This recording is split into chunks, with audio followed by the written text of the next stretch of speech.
Okay, listen up. Some of you have inquired about our petition.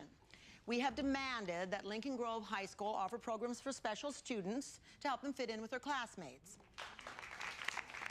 Aren't you glad we came? Yeah, great.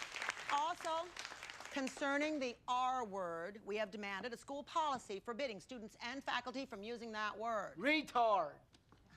Excuse me? Retard. You can't even say it. So, how do we talk about it?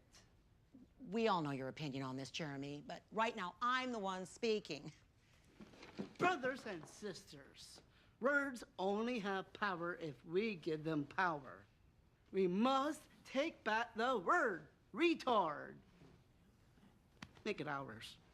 Sweetheart, the rest of us find the word offensive. I'm not your sweetheart, bitch.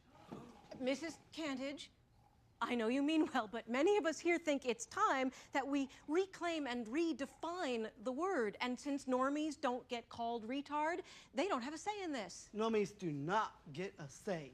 What's a normie? I think it's slang for non-retards. Hey, Fabio, do you mind? Sorry. I don't care how it's used. I don't want anybody calling my son that word ever. It's incredibly hurtful. Even if we did get rid of it, someone will just think up another way of saying it. That's right. The queers took back their word. It's different. How's it different? It's not like race issues disappear if people stop saying nigger. Shut the fuck up. I can say it, you can't. Retards, we must band together. The way to get respect is to take respect, and normies can help us get that message out. Raise your hand if you're with us. Yeah. Me tar, you tar, retard nation. Me tar, you tar, Retard nation. Me tar, you tar,